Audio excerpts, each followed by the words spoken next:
Well, Viggo, welcome to Deep Dives in Extraordinary Times. Thank you very much. Nice to see you guys. Oh, it's so good to see you too. And I have the first question for Walter is, how do you like the Danish winter weather? Well, I'm not really a fan of this kind of weather. I mean, I'm happy to be here, and I'm having a great time. I've now been granted residency, and I have a CPR number. And on Friday, It's so great. I'm getting my NEM ID. But I grew up in New Jersey, where it was fucking freezing cold most of the year, and I got out of there. But it's and okay. Then you was 30 years in sunny California, Hunting Beach. How long were you living there? I lived there for 46 years. Yeah, and now you are back. Now you are back in the cold at the other Now I'm side. back freezing my testicles off. Yeah. Yeah. But it's welcome to thanks. our country. It's better in the summertime, Yeah, it is. And I got here in July, so I had a few months of beautiful weather, Yeah. And you two found this wonderful place in Warburg. Yeah. That's right. We did indeed, Viggo. I mean, this is a fantastic place to be. I'm gonna still dialing in the sound here, but this is incredible.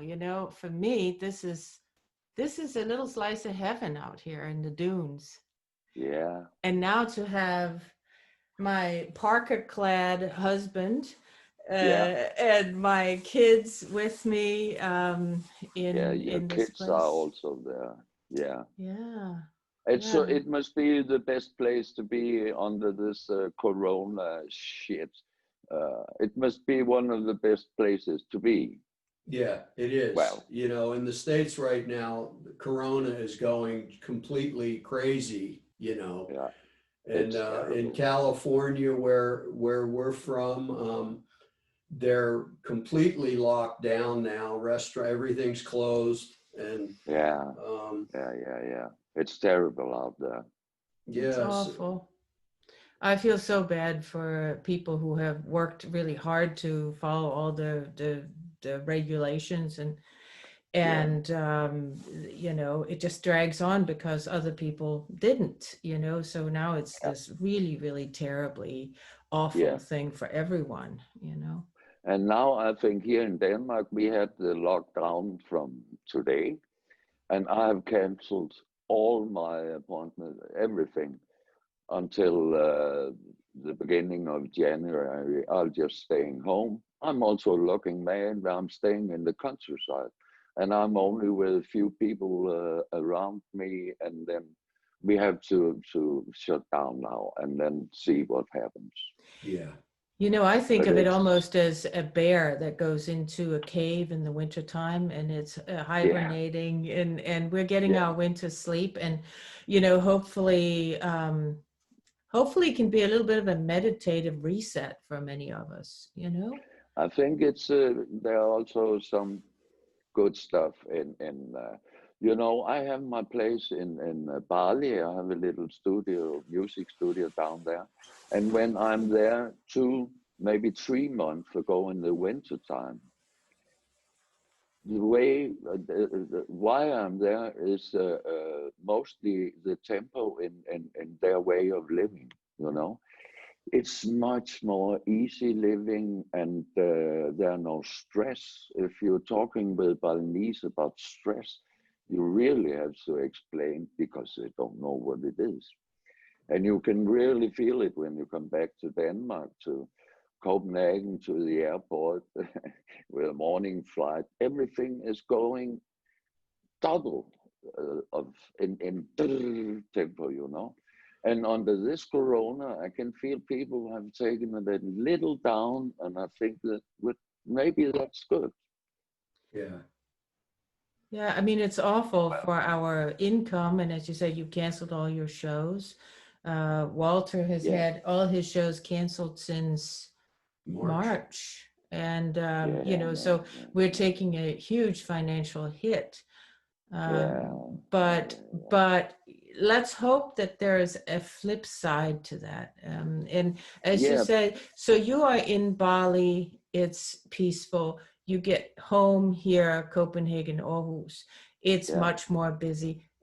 From my perspective, I'm used to thinking, oh, I'm in Denmark, because when I land in LA, it feels like it's triple speed, right?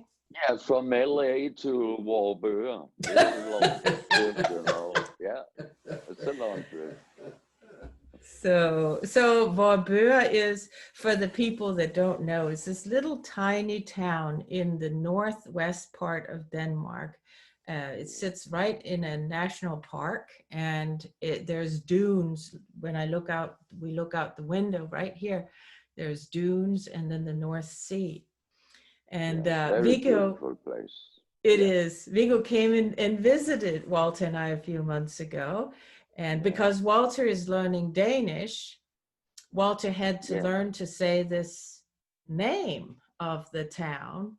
And whenever he would say it, you know, and I was trying to get him to say it right, and I happened to mention to Viggo, when Walter says it, it sounds like he's throwing up, like puking, right? Like puking. And then Viggo did this thing that to me just signifies and explains why Viggo is a comedic genius. He took that information of Vorburg and sounding like puking, and you think it was 20 minutes? 20 minutes of at least 30 different ways of saying the name of the town. It was awesome, man. Can you give us a selection, Viggo? Just a selection of Vorburg à la Viggo? But it's all about this, Walter. We have talked about it, to learn Danish. It's so difficult, you know. And you start, when I visit you, we start that you could start with det bor daily. Could you save that now and let me hear how long you... Det bor daily. Yeah, man, yeah.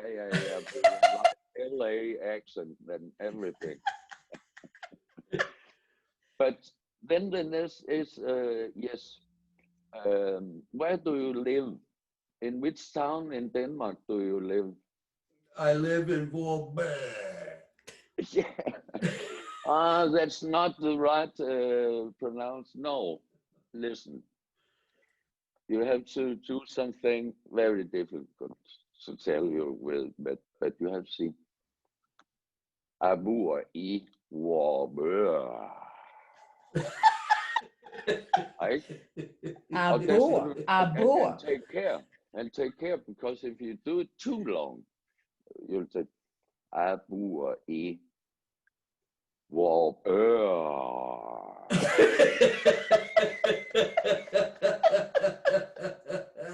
So, you know, you have to stop in the right time. That's it. And I'm learning Danish. I'm going to school, you know, and I'm also getting Danish lessons from Marie's mother. And but there are a lot of sounds I find it very difficult to make. You know, it's very difficult for me to make the sounds. Yeah. One thing I do love that I have noticed now is the way Danes say the word no. It's always, you know, they'll be talking just normally, you know, and somebody asks them a question, they go, and it's just really great. I love it. You know, I kind of look forward to it when that word comes up, you know. Right. It's very like, looking out for that word. Yeah. I also could, if you have a lesson for next time we'll see each other, maybe Marie can try translation. Nu hører du efter, Marie, den hedder, jeg har kastreret flere grise, end du har spist ærter. What? Jeg har kastreret flere gris, end du har kastreret flere gris, end du har spist ærter. Yeah. That sounds good. The actual translation. is I have castrated more pigs than you have eaten peas.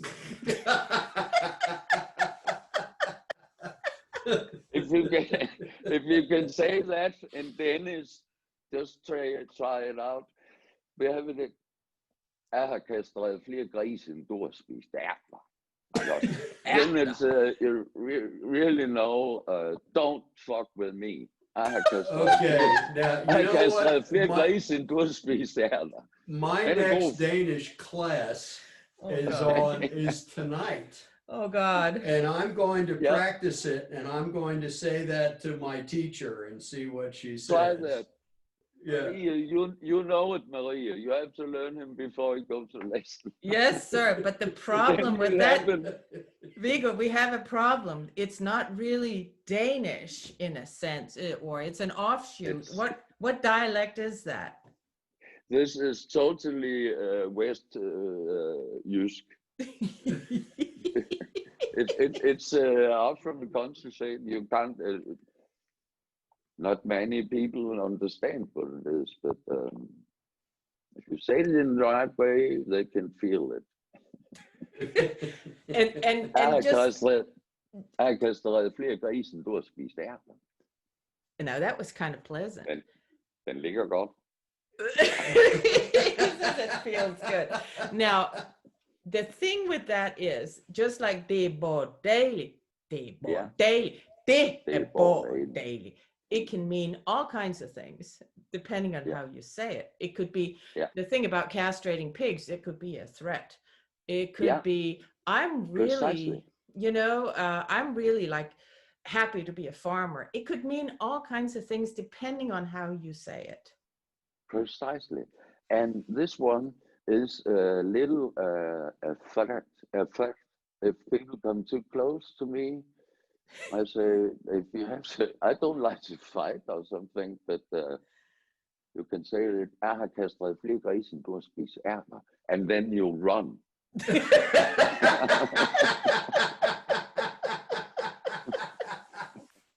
That's another way, Right. I can see the advantage of having perfected this sentence for sure. Yeah.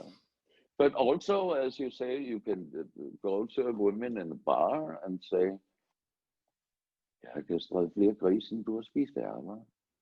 That's another. I think they will go running then, right? Yeah, precisely. Yeah. Okay. So, one thing I think is so cool about you two, it's always great to spend time with the two of you. You are two of the most creative people I know. And the only problem is afterwards, I always get very sore in my jaws because I laugh so hard that I'm like, I don't even know. But one thing I wanted to ask you about, Viggo, is your entry into your life's work. You started with music, right? And you are doing music again and primarily, but there's this comedy thing that came in at some point. How did this this combination of music and comedy happen for you? Well, as you said, I started as a musician, playing comedy bands and stuff like that. And then I started working with some theater people who made crazy stuff. It was at the same time, Monty Python suddenly came on my television in black and white. Monty Python. First time I saw that, something happened in my head. Same time there was a band in Denmark called Shubidua, who write a lot of funny and anderledes songs, good words, funny words. And in that way, I think I was in the right place because I know from that time that music and humor could be the best. To mix them together will be the best. And it went very well. And After this, we made the julekalender, and where we are more actors, and, but still, it's the music and the humor together make people laughing while you are playing good music. That's the best. Well, But what you I know would- everything, yeah. Walter. You know when it's best for you in the front, and I have it in the same way. When them two things fit, then I'm happy. Yeah, I'd like to ask you something, which is you are from this really iconic Danish band called the Nightingales. Yeah, How do you say it in Danish? the Nattergale. The Nattergale. How did that band come to be? What was the history of that? That was um, I start I started playing professional um, in many years ago. My first professional jobs was on theater, and then two years, that was in 81 and 82, I was playing on Greenland in Nuuk on a bar up there. 3 months, every night, like perks, Yeah. but with copy music, Hmm. in a trio. And one of the two guys in the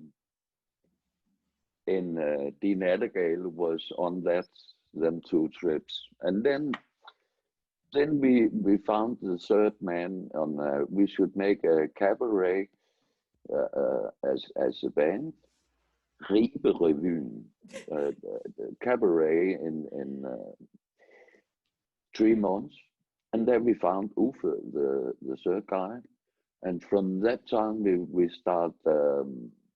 We were only a band for the show, but we start making them texts in dialect and bring it together with some swing music.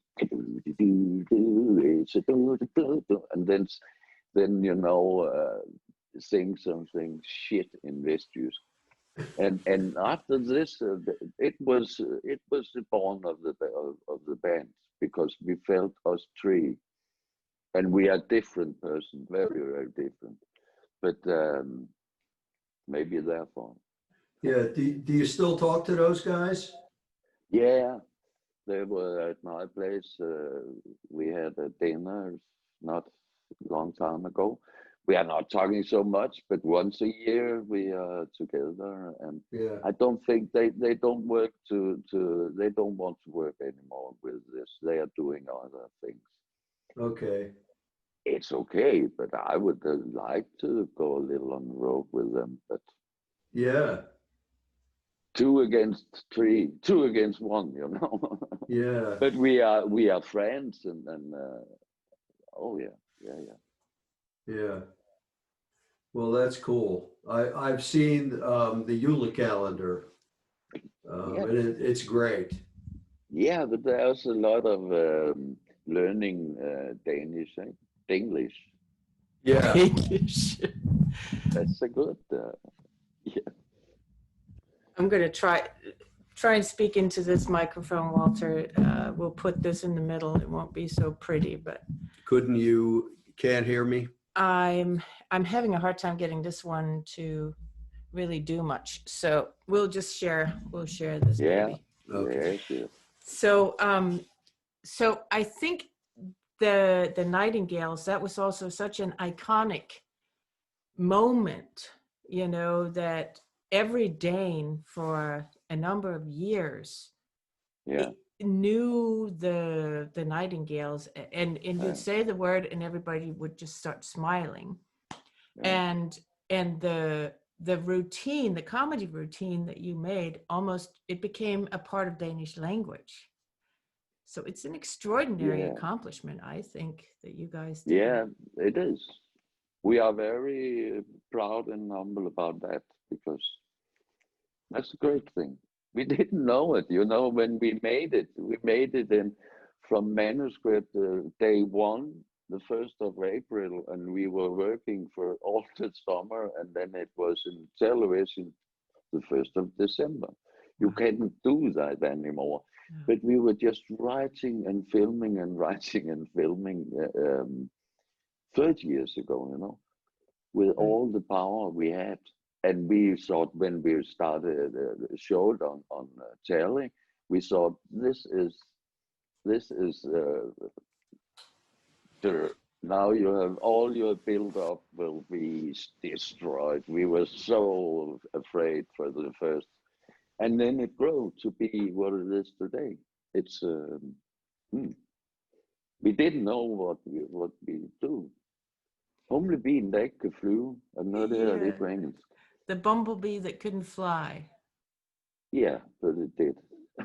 But it did. And it's funny because I was rewatching it with one of our sons the other day. Yeah. Who was also learning Danish.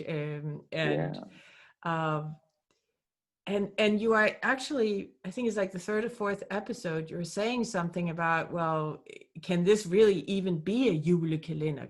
Is this even really the real thing? And it you know, the great thing is, I think anybody who wasn't sold on the series by that moment, that invited them in. Because if they had thought, this is not really a real julekalender, right? Then that just invited Never them thought in. about that, but you're right, yeah. And it's like this, there's no pretentiousness. It was very friendly. And there are no rules. And also, therefore, I said before with Monty Python, Monty Python, there are no rules. And also, when we wrote this, there are no rules, because it's a It must have been fun. I mean, wasn't it? To just having no rules and do whatever you want. It was very fun when we wrote it. It was every day around a big table in my kitchen, and we were writing. That was very, very fun. So when we came till start of making it on film, people around us were laughing and laughing. We were not laughing because we know how funny it was. So the problem in the start was that the team, the cameraman, and some people start laughing. Sometimes, you know, it's the actor who says, I'm so funny, I can't. Yeah. But we were totally, because we had laughed off because we know all the words. But it was so fun time. It was really, really. Last night, our youngest son, we were sitting at the dinner table, and he said, I have a song going through my head, and I can't get it out of my head, and it's driving me crazy, and I've got to hear it right now. And he played It's Hard to Be a Nissa Man. Oh, yeah. Oh, yeah. Oh, here we go. And he goes, this song, he goes, I can't get it out of my head.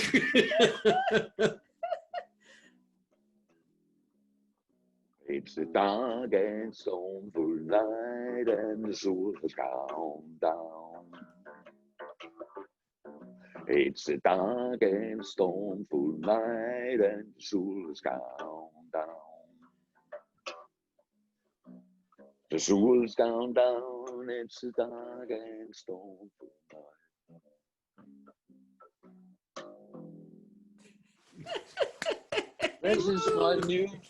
This is my new best friend. Is it a bass? It's a bass, it's a mini bass. It's cool. That is yeah. That was not the song you said, but you know, that makes me think of something different, Viggo, and that is, I think this is a funny thing that you two have never been aware of about each other, but you both started with mail order guitars. With mail order guitars, postordre. Yeah. Didn't you start with a mail order guitar as well? Well, I started with a guitar that you got out of a catalog, Right. the Sears, it used to be famous in America, the Sears catalog, and you could get anything. And they had guitars called Silvertone, and the electric guitar, it came in a case, and there was a speaker in the case. So you just set the case up and you plugged the guitar in, and it wasn't very loud, but they were very, very cheap. And most guys my age started on these things, and you could get it back then for like $30, and now they're worth thousands of dollars, you know. Okay. Never heard about it. Never seen that one. They were, everybody had one that I knew back then, you know, but it was good to start with. I have to say at first my stepbrother had one. Yeah. My stepmother would say, well, that's his, you're not allowed to play it. And I'd go, but I really want to learn how to play. Yeah. I'm serious here. And then when everybody would go out and I was alone in the house, I would get the thing out from under the bed and I'd hook the guitar into the speaker and I'd be playing. And my stepmother would come home and she'd start yelling at me, that's not yours, you know. And so eventually, you know, I got a job and I saved up my money and I got my own. And then I could play it till I drove my real mother, when I was back with her, I drove her out of the house. But you know, I can practice. Look, I can play 15 hours a day, you know. Yeah, great. Great story. How old were you when you bought the first one there with the speed? It ended up being around, I think I was around 10 or around 11. 10. Yeah. Around that age. So it was around 1961, something like that, 62. Yeah. And it was, I was serious, man, you know. Yeah. My stepmother didn't understand how serious I was, you know. I was like, wait a minute, I can do this. Look at this. I know how to do this, you know. But you don't have any jobs. You just went into music or what? I had a lot of day jobs. I drove a forklift in a warehouse. I was a short order cook. I worked in a place where I made milkshakes and ice cream and gave ice cream cones out. I worked on the beach with a crew where we would walk on the beach and we'd clean up the trash. And I was also a trash man on a truck. I rode on the trash truck and emptied the trash cans into the truck. And I could tell you a story, a real drag. I get this job, I'm like 16, and I'm gonna work on the trash truck, and it's supposed to be a good job because it pays well. And I go in and they say, okay, you're working with Joe over here. And it was this old Italian guy. And he says, what's your name? And I go, I'm Walter Trout. And he goes, Trout? Are you any relation to Ed Trout? And I said, yeah, that's my older brother. Why? And he just looked at me and he walked away. And it turns out that in high school, my brother had gotten this guy's daughter pregnant. Oh, And so the guy, oh man, he treated me terribly, you know. Yeah. But so it was, I actually ended up, you know, leaving that job and going to Woodstock. Yeah, I went to Woodstock. Were you at the festival? I was at the festival, sitting hallucinating in the mud. Yeah. Great. We are talking to a real man, yeah. Well, I don't know about that, but I went up there in a van with 11 different people, and it was very, very interesting. I mean, it was, I like to say it was great to be there. Yeah. But it was really not great while you were there. There was nothing to eat. No. So, you know, there was. And you were living in New Jersey there at that time? Yes. Yeah. So to go to Woodstock was about 3 hours in a van for us. Yeah. It was close. I wasn't there. No, you were in Vestjylland. I was in Vestjylland. I lived in holy jord. I lived in a hole in the ground. I don't know if you got that. Okay. At that time. But you still played the guitar, and you must have found people to play with and make a band and stuff like that. Yes, I have a nice band, but everything is canceled. I have them, the Backhowlers, Viggo Sommer and the Backhowlers. And that's a great band. Well, we missed it that day. We had talked about you, Walter, should Yeah. and the Sirius Fabrik. Yeah, we were not sure that day if my wife was, no, if she had the virus or not. She didn't, but she didn't feel so good that night. Let's stay home. Stay home. But it would have been fun. Yeah, it will. It will. We'll do it again, man. When all this is over. Yeah. And it will be over someday. We can't say anything about it. It will be over someday. Yeah. I hope we're still around. Yeah. You will be. And you will be playing twice as fast. Yeah. She's only saying that because what I do here in is I sit in the back room and I play the guitar for like 8 hours a day, every day. And I'm actually getting much better. And I can play twice as fast now as I could 6 months ago, Yeah. And then you are pewing a little on the strings. Yeah. And then I come and wipe it off, part of the cleaning routine. Of course. Another 8 thing. hours a day. Yeah, he's crazy. What about your band? So they're closed down. They're not playing. So what's happening? Nothing? Just waiting? Yeah. Nothing. I'm a lucky man because 2 years ago I had for 30 years my big house in Risskov, where you also visit me.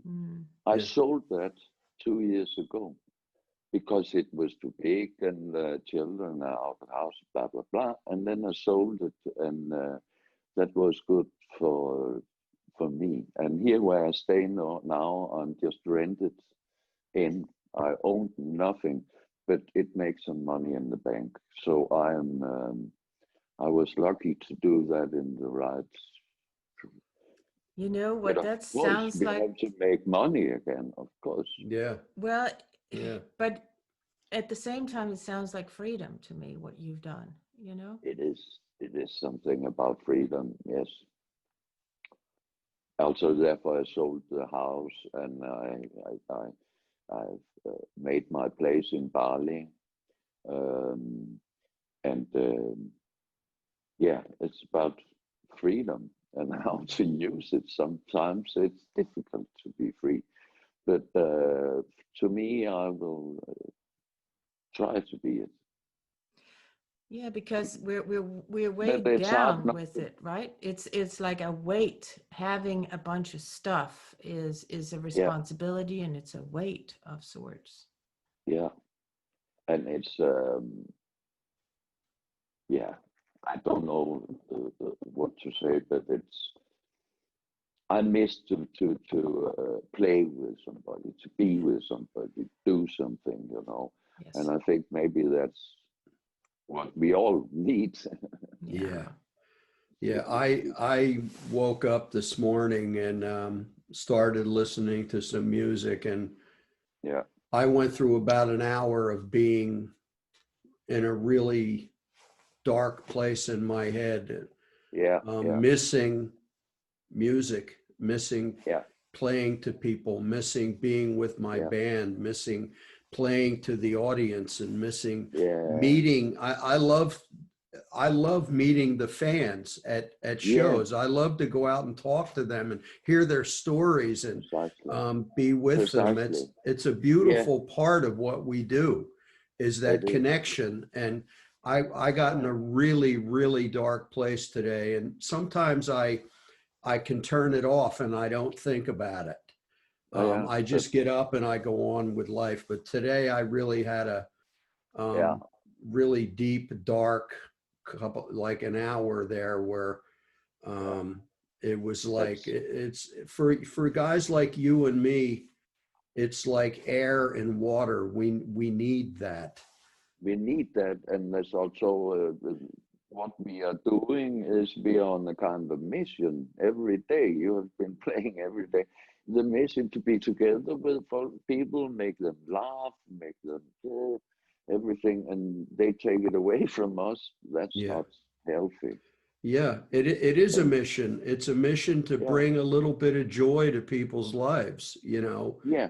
And by doing that, we are doing a little bit of our part to make the world a little bit better place, you know. And I've always thought from the time I was a little kid, when my parents knew I loved music and they were taking me to concerts, you know, my mom took me to see James Brown and Ray Charles, and she got me to spend the day with Duke Ellington. But I always considered those performers, what they were doing was a very noble thing, because they're bringing joy to a world that can be very joyless and very very dark, and they're trying to bring some joy to people, and that's what it's about, you know. Yeah, that's what it's about. And that's hard not to when they say, we know, no, Mr. Musician, you must not play anymore. It's hard, mental hard. I have it in the same way. Yeah. Yep. So that's not about money. I mean, that's of course a piece of it. You know, we said goodbye to, I don't even want to think about, because our main income is through touring. So goodbye to a lot of cash. But what really hurts, because we are okay also, we can get through this, but what really hurts is what you're saying there. It's that feeling of being not allowed, as you said, no, Mr. Musician Man. You're not allowed to go out and do what you do. You're not allowed to go spread joy. You're not allowed to go make people feel connected. Because that's a mission for you too. That's a mission. Yeah, it is for traveling people. That's why we're there and why we are on the States, I think. And it's good for us if we can't give it. We want to give and have a good time, and have a good time with giving, and have a good time with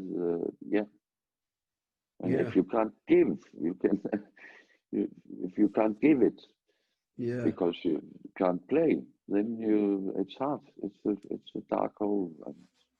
And also the thing about being in a band is when you get together with other people and you create together, that feeling of being with other people and you're all creating something together. Precisely. You're working together to create this. You're just like I have a 4-piece band. I'm 1/4. There's 4 parts that then equal the whole thing, right? And without one of those parts, it's not the same. And that joy of being up there creating with your band members too is that's I started painting a little, but you can't see it today. No. Oh, I was gonna ask, but no, okay.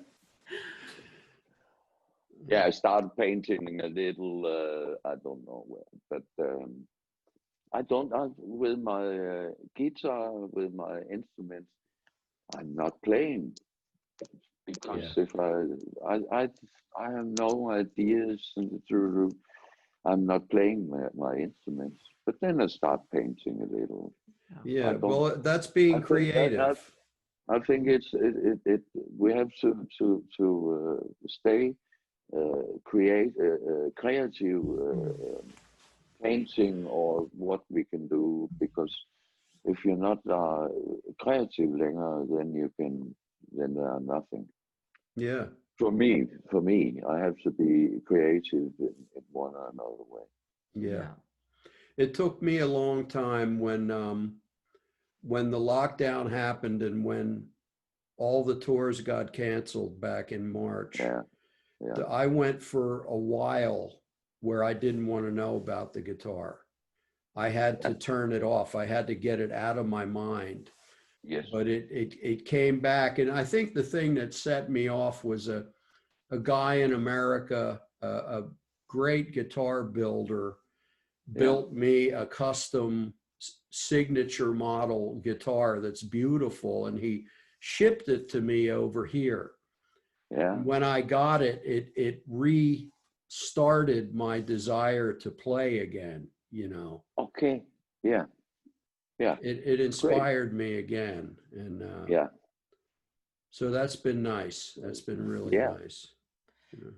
But I think what you two are talking about, what you experience on stage, is one of the things that popped up constantly in the research I did on blues fans and what they get out of blues music, what they get out of going to see concerts, particularly, is that experience of feeling connected to something and somebody, feeling connected to the music, feeling connected to the experience of music, which they can see the musicians are experiencing it.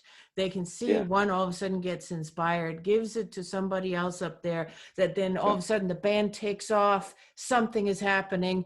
The audience picks up on it, feels it. yeah, They are inspired by it, give that energy back to the band.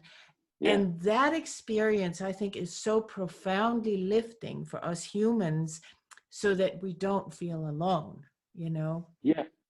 I think you're totally right. Vi er flokdyr, og Yeah. it's one organism Yeah. with the band and Norsen, and that's right. And it's unique because it only happens when it happens. Yeah. Yes, Yeah, you exactly. can film it or you can record it, but when it's happened, this tune is gone, is gone. Everything to the live music. Yeah. It's a moment. It's right there. It's right. You're in the moment, everybody Yeah, together, and they share that moment. yeah, Yeah. And that doesn't matter if you're in America, a Republican or a Democrat, you are experiencing that unity.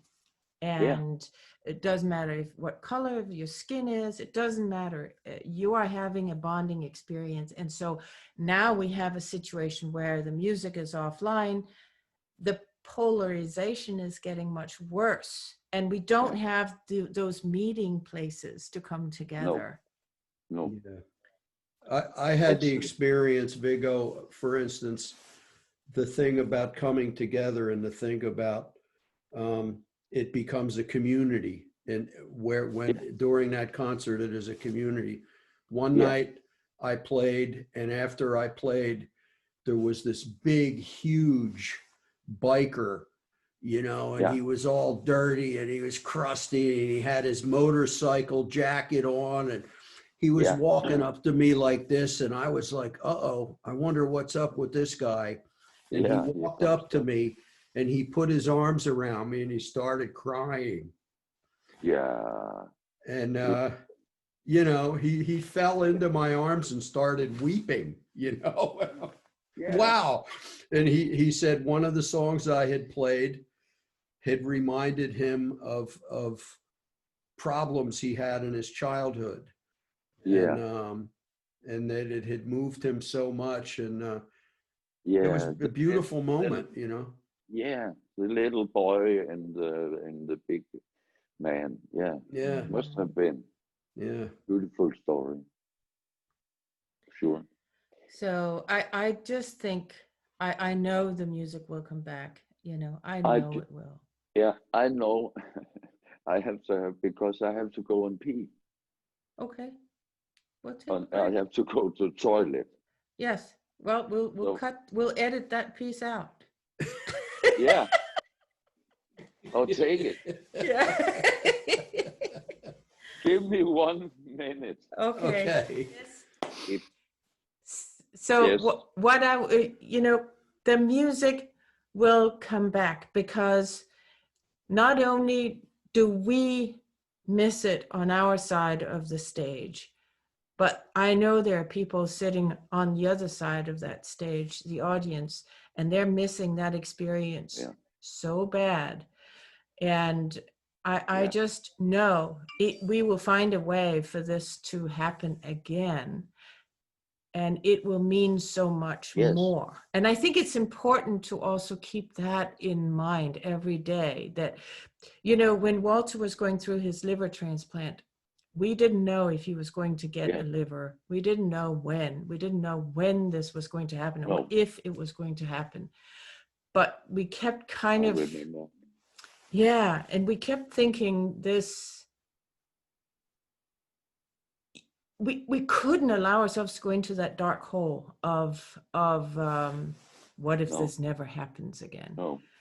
And then it did happen. You And had once, to fight. Yeah, yes, you have to keep yeah, the faith and the belief, and keep the hope, and the hope is yeah, a big word here, I think, because it's yeah. bigger than It's all of very us. important. We can't do anything other than following the restrictions and that are suggested and all that. That's what we can do and No, of course need to do.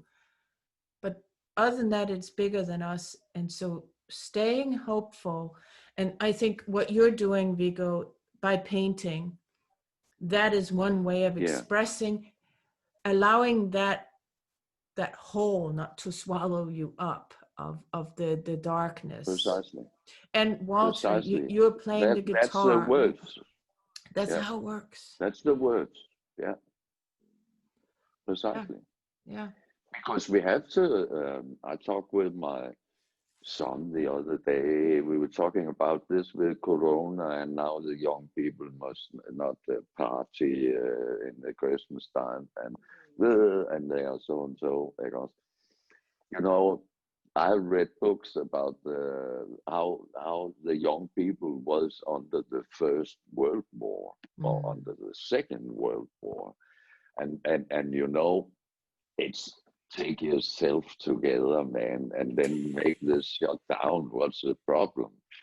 Come on. I could not see it was, but we are still lucky. We are fit and we have to play on. You're totally right. Yeah. Yeah. But those black holes, they do come, like Walter said, where it's just like, oh my gosh. But then we pull ourselves through it however we can. I mean, I'm doing a podcast. Walter is playing the Yeah, guitar. You're painting. We're yeah, finding ways. I'm painting a room out in the house too. You know, yeah, precisely. we have to do And it. that's important to keep, yeah, to keep it going. Yes. Precisely. Yeah. And the black holes will be there also for me. Yes. Often in the morning, you know, this time you think, I stay in bed today. Yeah.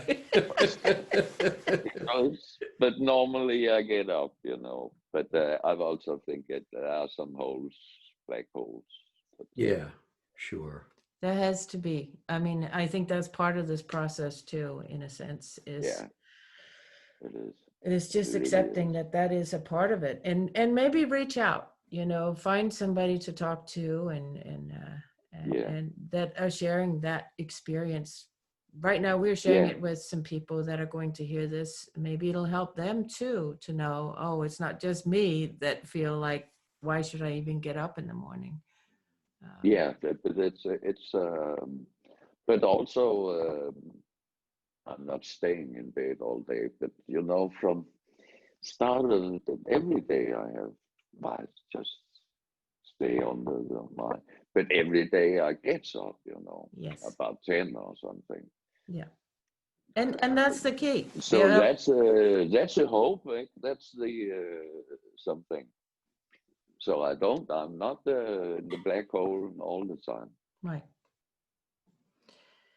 Yeah, it'd be interesting to see what happens to music afterwards. What kind of creative processes also come out of this? What kind of performances come out of this? What kind of comedy and what will this lead to? Because the Renaissance did not happen without having the Black Plague. There was many years of horrible experiences, and then came the Renaissance, a new way of doing things. Yeah, that's a good thinking. We can't tell now. No. We can tell in 5 years maybe. Yes. Then we know what happens to the music and what happens to us. Yeah. Yeah. And that's also a reason to get up in the morning, in a sense, because we just don't know. We're so used to planning everything. Oh, there's the gig on the calendar, right? Okay, so it's not there now, so it seems hopeless. But all that's happened is the game has just gotten bigger. It's more long-term. It's more uncertain in a way. But that doesn't mean the game is no longer there. It's just playing by different rules. I think you get closer to the moment. You get closer to what's happening right now, because you are forced to it, and that's good and that's bad at the same time, maybe.